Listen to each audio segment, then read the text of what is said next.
I made a post a while ago talking about how I can't do the MSQ recaps because of how much time it took for me to produce a video. Well, I have been able to improve the speed in which I edit videos, so this type of video is back on the menu. In this episode of the MSQ Recap, we are at 3.4 MSQ right after Dragonsong, the essential climactic end to Heavensward. We have Askians, Warriors of Darkness, and Garleans. Oh my, actually no, the Garlic Bread Empire really isn't a threat right now, but there was a major reveal in this episode that literally took me so damn long to notice that I'm actually embarrassed. I would have been confused about Clark Kent and Superman. Here's what happened. Mild 3.4 spoilers throughout. Your intention. This is so good! Fine size, I love it! Oh, this is great! You see, it's our big boy Gaius. We pick up the Stash's journey right after the ending of the Dragonsong War. Sir Baemeric has offered to make good on that drink with Caffeinated. What I did not know was that this was a date. Chat 100% did not tell me that this was actually a date. So obviously I came terribly ill-prepared, dressed in my work clothes. I have a specific hot pink dress that I could be wearing right now for such an occasion. Terrible. Well, we sit down to have a sultering meal with Baemeric, and it's, of course, candlelit, and he's in his best Elysian wear. Good God, I misread this situation completely. Funny bit, though, is that the servant comes over to offer us a drink of wine, and literally Caffeinated stares him down because, well, it's wine. We have a really bad history with wine. He really does not like this guy. Well, in barges a House 4 Tom knight who tells us that the Scion Squad came back with a wounded young woman. I immediately say, oh, that's gotta be Reverse Pants. We enter into the 4 Tom house to see Alice, the red Alphino, the more tolerable Alphino. And apparently she ran into those pesky Warriors of Darkness where she took an arrow to the shoulder. Thank goodness it wasn't the knee. Alfie gets sentimental and Caffeinated gets regicidal. Our spelunking buddy got injured from the Darkness Dorks and now they need to pay a hefty price. We find out that they are summoning primals literally just to kill them immediately. So we rush off to Zephalofta. It sounded like one of those drug commercial drugs, I couldn't pronounce it, to stop the Ixal from summoning Garuda again, and in turn stopping the Warriors of Darkness. We enter into this dungeon, and I'm not going to lie, I feel like I have the rotation of the Dragoon down pretty well, at least for level 60. I'm sure it gets wild as you get higher into the levels, but Chloe, Zur, and Opal and I are blasting through this dungeon, all the way up to the first boss, and it's literally just a guy with a balloon on his back. Literally a balloon, nothing special whatsoever. How have we been reduced to fighting an Acme cartoon boss? Wile E. Coyote, please help. Anyway, after some obnoxious, unexpected parkour, we kill him and move on to the next boss, which is a giant bird with a feather axe. Like, why even have it? It's literally like lighter than air. Yeah, that one was a bit forced, but anyway, he has some unique mechanics like a knockback, but overall pretty straightforward. We fight all the way to the end of this dungeon till Tozal Hulatotol. And he actually has some pretty awesome mechanics. Large cone attacks, stacking with ring attacks, and summons a mini effigy of Garuda who blasts the area. Well, we finish him off, and now Alfie joins us with his idealism input, and nobody ever asks for it, but here he is anyway. And we are approached by the Warriors of Darkness. These guys talk amongst themselves about how, oh, you know, I should have shot you, oh, da da da. They all seem to be dressed up as the characters from the A Realm Reborn trailer, except this Elysian donned the man in white. The Warrior of Darkness goes on about how light and darkness are two sides of the same coin. We were the light, they were the darkness in their world. Light is far greater than the dark in their world, meaning that they were easily able to defeat the Askians without much cause. However, the light side is so strong that it would literally blind and destroy everything in their world. Think very much of like the Void, where it's nothing but darkness, but the complete opposite. Happier, brighter. One where Alfie keeps his mouth shut. He seeks something called the Ardor Calamitous to break the barrier and merge our worlds together, bringing balance where darkness is higher in here and light is higher in theirs. They disappear into a far cloud, except for the masked Elixin, who I really don't know why he lingered. Back at the house that Elysian built, we talk to Alice, who's doing significantly better because Tartaru's here. Please never forget Tartaru. We tell the Goon Gang what had happened, and the non-annoying Alphino confirmed that they were purposely summoning primals over and over again because they wanted to make the beast tribes feel helpless, so that they eventually turn to a new god to pray to. If you didn't realize who the new god is, it is Tartaru. She's the main character of this game, and never forget it. Well, we make a plan to stop the influx of crystals coming to the beast tribes, to at least inhibit the summons. Red Alfie then gets a really big glam up, thanks to the main character of the game, and now she's ready to join us. I also have to make the comment that it's probably not too practical that she isn't wearing pants, and then chat informs me that she's protected by spite and anger.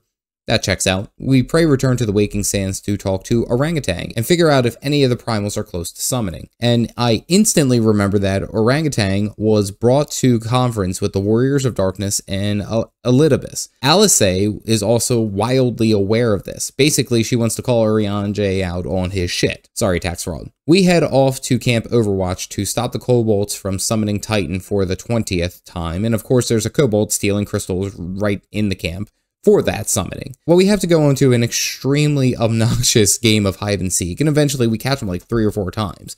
There is no escape from the stash. Well, the little guy starts panicking because he literally now has a god hunter here ready to destroy his whole world.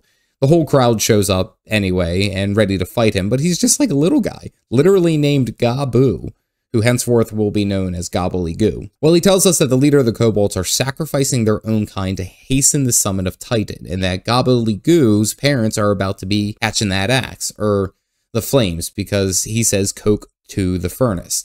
Rough translation, you want a grand prize trip to the afterlife. Just place your body here for baking. Well, we tell Gobbledygoo that we will stop them, but we have to get the crystals out of the camp first. So we snatch up all the crystals that we can find, and unfortunately some of them made it to the navel. And this really can't be good, because the navel's where they summoned Titan. Alfie identifies that the crystals look like they may be coming from Korthos, so woof. Apparently, now we have a traitor at Korthos again. Now we get to charge into the thick of things while Gobbledygoo and Alice dive into the beast's home. Down at the navel, we get to the bottom, and the Patriarch gives his best shocked rat face that, like, here we are, the Warrior of Light, the anti-primal slayer, and then he's like, what? But he's already actually killed Gobbledygoo's parents, and then Alfie tries to use his Jedi politic tricks on him, but he's ever more the resolve to fight and die on his hill. I mean, he ain't wrong. The Limsons completely ignored their peace for a long time and killed lots of their little gremlin people, so I can see it. Doesn't make it right, but I could see it. Gobbledygoo starts crying and shouting for his parents to wake up and screaming, and he literally accidentally summons Titan. Like, here's this big bad boy again, Titan summoned because Gobbledygoo literally brought him into existence. But this Titan seems different. He's not all purely on the side of the kobolds. He legit slaps the hell out of the Patriarch, and then we have to teleport out as Alfie throws his pet fox at a Titan. Now we have to do Titan on hard mode, and of course I make everyone suffer by making them doing it on mine. While this usually isn't a bad thing, mine Titan on hard mode is actually legitimately hard. We got him down to like 30% a few times, but I mean, the tanks are like getting absolutely slapped around, people are getting deleted left and right.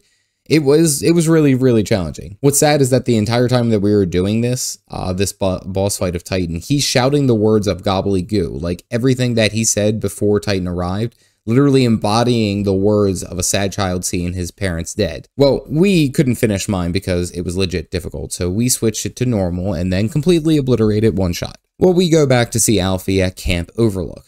Gobbledygoo is still not okay. We can't tell if he's tempered or just in shock by seeing his dead parents. I mean, I don't blame the kid. I wouldn't be right as well. We get some celebratory drinks at Camp Overlook, and we actually have a nice conversation with Alice and Gobbledygoo as we look at the stars. She talks about her grandpappy Louis Soir, and this line, "To ignore the plight of those one might conceivably save is not wisdom, it is indolence, which means laziness." Thank you, Wikipedia. Well, Alfie overhears it because his sister is actually proud of him for putting on his big boy pants and not being so damn annoying all the time. Well, we get to another scene of the Warriors of Darkness holding a piece of rock candy, and the masked man approaches them and starts talking really, really weird. And then I have the realization, and it hits me.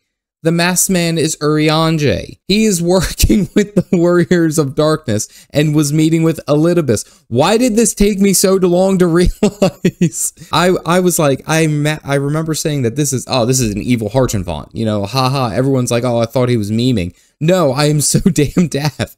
I've never seen him without his damn goggles and hood. Then Tax Fraud drops this super chat, which is hilarious. Oh, it's gonna play. Well, mama. Humana bazooing. Eyes pop out aruga. Jaw drops, tongue rolls out. Woof, woof, woof, woof, woof, woof, woof, woof, woof, woof, woof, woof, woof, woof, woof.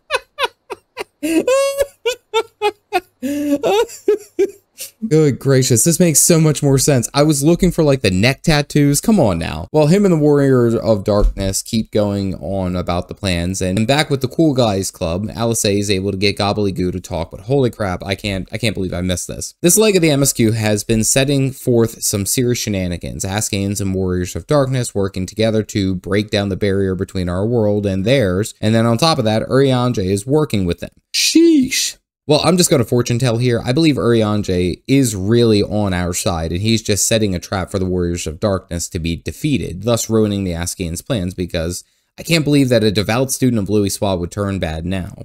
We defeat the bad guys, and then we fight the Garlic Bread Empire, which is going to strike, especially after Regalis died, kind of saving us? Just calling it here. If you are new, you can see the entire MSQ recap playlist where I started my journey in Final Fantasy XIV and up to date about to 2.3. Unfortunately, Heaven's Word and that MSQ recap was lost to the Aether. Otherwise, stay caffeinated, folks.